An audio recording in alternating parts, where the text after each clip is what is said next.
Jadi ini saya yakin bahwa jumlah tersangka itu bisa 10 lebih nantinya untuk yang terkait dengan perkara FA dan Don Rito ini.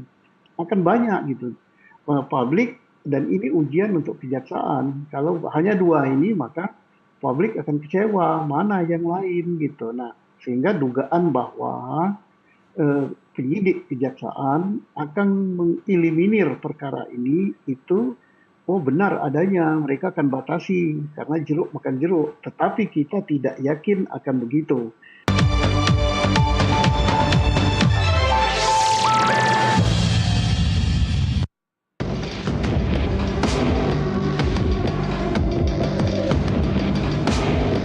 Jadi nggak ada belajar lagi belajar nggak ada belajar lagi belajar pemasaran, langsung ditargetkan, divideokan, tukang kunci pun gayanya pun cara mutarnya pun langsung diviralkan.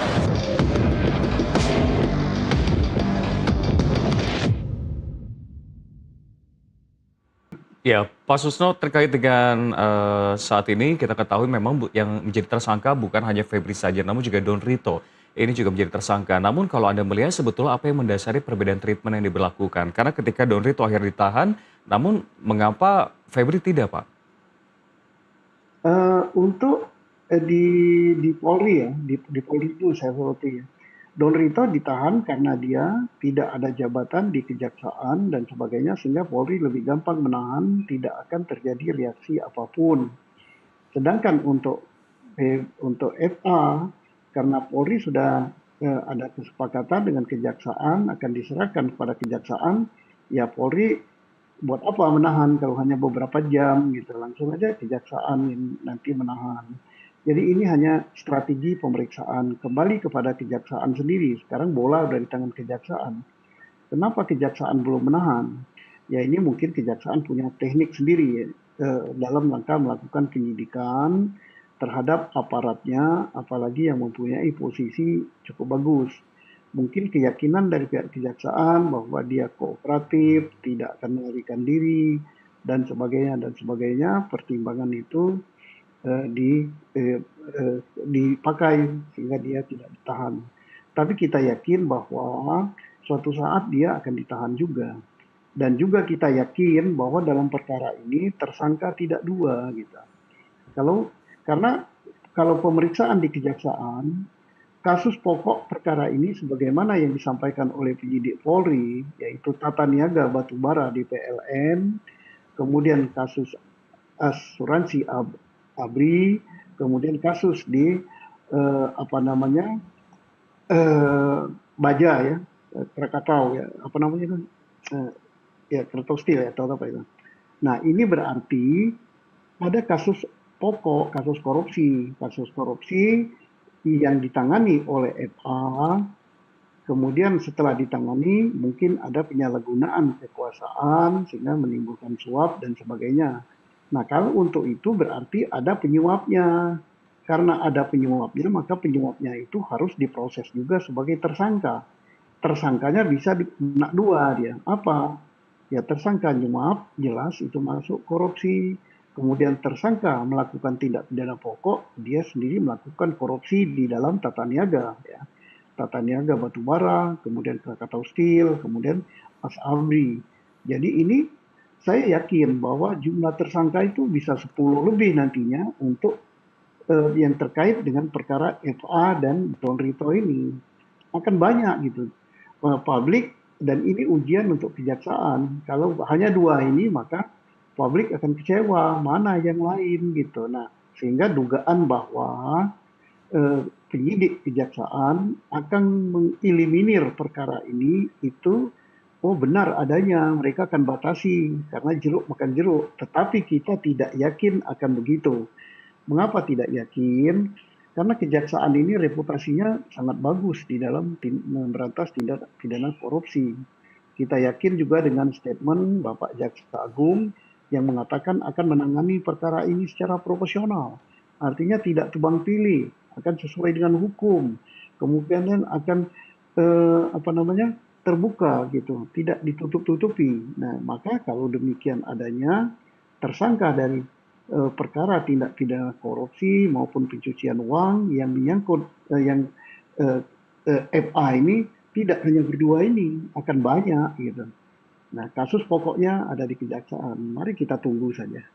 Ya, Pak Susno, koreksi saya jika salah, Pak. Dalam KUHP sendiri sebetulnya kan mengatur tersangka ini ditahan tentunya agar alat bukti tidak dapat dihilangkan sebetulnya. Dan kalau kita melihat sebetulnya ada banyak aset yang diamankan, lalu juga sudah ada barang-barang dan juga alat bukti yang sudah dihadirkan sebetulnya. Yang menjadi pertanyaan sekali lagi penegasan kembali dengan pertimbangan-pertimbangan tersebut, mengapa akhirnya Febri tidak ditahan, Pak? Ya, itu karena kita tidak melakukan, tidak berada di dalamnya, hanya menduga-duga saja. Yaitu ada teknik tersendiri dari kejaksaan. Tetapi yang paling bisa memberikan alasan itu adalah dari penyidik kejaksaan sendiri. Kalau penyidik kejaksaan itu dia akan memberikan jawaban mengapa dia tidak ditahan. Nah, itu lebih tepat. Kalau kita kan hanya dugaan saja, kalau dugaan kita bahwa berdasarkan ketentuan hukum acara pidana baik yang lama maupun UHAP yang baru, untuk FA ini sudah sangat memenuhi persyaratan untuk ditahan. Ya. Mungkin timbul pertanyaan ya, oh dia tidak akan melarikan diri, oh dia punya posisi terhormat dan sebagainya. Tetapi ada dugaan juga bahwa dia akan menghilangkan barang bukti gitu. Nah, sehingga sangat tepat kalau ditahan. Tetapi mengapa tidak ditahan? Maka itu jaksa lah yang bisa menjawab karena ada pertimbangan sendiri yang kita tidak tahu. Ya Pak Susno, Hotman Paris menyatakan bahwa ini sebagai kriminalisasi. Di sisi lain pun juga ada bola yang bergulir yang menyatakan bahwa munculkan isu mafia hukum. Dari kacamata Anda sebetulnya sebagai penyidik misalkan, tentunya apakah ada tantangan-tantangan sendiri ketika akhirnya menetapkan status tersangka terhadap pejabat tinggi? Oke, kalau dikatakan kriminalisasi kita sudah bahas tadi ya, kecil kemungkinan karena barang bukti yang berbicara. Kalau dikatakan mafia hukum, ya maka timbul pertanyaan, yang mafia hukum itu siapa? Nah, pengertian mafia hukum adalah orang luar yang bersatu dengan aparat penegak hukum, kemudian untuk membengkokkan hukum. Ya, ini disinilah terjadinya untuk kasus korupsi yang ditangani oleh FA, ya korupsi tata niaga batubara untuk PLN, Krakatau Steel, kemudian Mas Abri, itu ada permainan. Ada permainan itu tentunya melibatkan siapa? Melibatkan orang yang berkuasa di bidang menangani tindak pidana tersebut, yaitu FA. Apakah FA ini jadi pemain sendiri untuk jajaran kejaksaan? Saya yakin tidak, gitu. Pasti ada yang lain. Kemudian melibatkan orang luar. Iya, siapa yang sudah ditahan? DR, siapa lagi? Kan ada namanya siapa? FH ya, ada FH gitu. Dan masih banyak lagi gitu. Ke kroni-kroninya yang jaringan daripada FA ini itulah yang namanya mafia hukum gitu. Jadi FA ini terlibat dalam sesuatu permainan mafia hukum. Baik Pak Susno, terkait dengan apa yang harus dikawal saat ini mungkin bisa digambarkan kepada kami karena sebetulnya ada banyak opini yang bergulir di masyarakat. Apa yang harus media kawal saat ini tentunya agar isu ini tidak lari kemana-mana. Lalu juga apa yang harus dikawal alat bukti, proses penyidikan, transparansi antar lembaga penegak hukum. Yang harus kita kawal semuanya gitu. Semuanya apa? Karena ini kan sudah ditangani oleh kejaksaan, kemudian kejaksaan mengatakan Bapak Jaksa Agung sendiri akan diproses secara profesional gitu. Mari kita buktikan itu. Dengan buktikannya apa? Disinilah peran daripada media, televisi, radio, koran, kemudian termasuk media sosial dan civil society untuk mengawal kasus ini. Kasus ini sudah menjadi milik publik, tidak ada yang bisa ditutupi gitu. Tidak ada yang bisa ditutupi, bahkan konstruksi kasusnya pun publik sudah tahu ini konstruksi kasusnya. Permainan di batubara bagaimana, permainan di asuransi ABRI bagaimana, permainan di di Krakatau Steel bagaimana. Jadi artinya ini tidak bisa lagi ditutup-tutup gitu.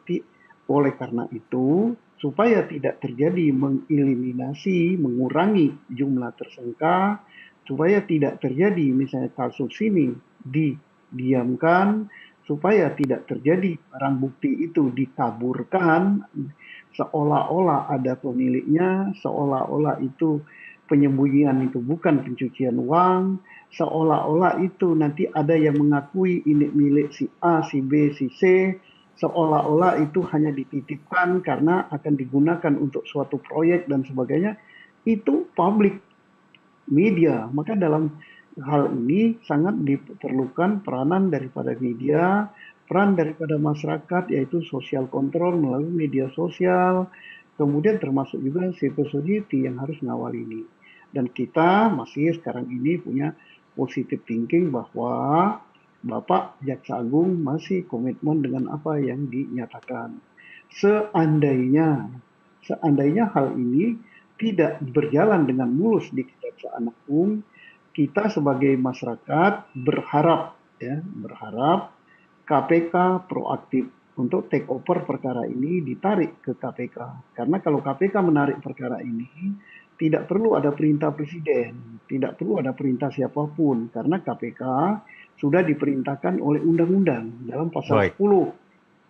Kalau ada perkara ini ditentang macet, kemudian tuntutan masyarakat dan sebagainya, KPK harus proaktif. Baik, jawabannya sangat lugas dan tentunya kita akan kawal bersama-sama kasus ini. Pak, sekali lagi terima kasih telah bergabung bersama kami Kabareskrim periode 2008 hingga 2009, Komjen Pol Purnawirawan Susno 2J. Sehat dan sukses selalu, Pak. Ya pemirsa, kasus Febri Adriansyah menjadi pengingat bahwa setiap proses penegakan hukum harus berjalan berdasarkan prinsip transparansi, independensi, dan kekuatan alat bukti. Pernyataan dari pihak kuasa hukum maupun berbagai pandangan publik perlu ditempatkan secara proporsional karena pada akhirnya fakta hukum lah yang akan menentukan arah perkara ini. Perbincangan ini sekaligus mengakhiri NTV Prime hari ini. Saya Rian Antono, mewakili rekan kerja saya Nastiti dan kru kami. Sampai jumpa.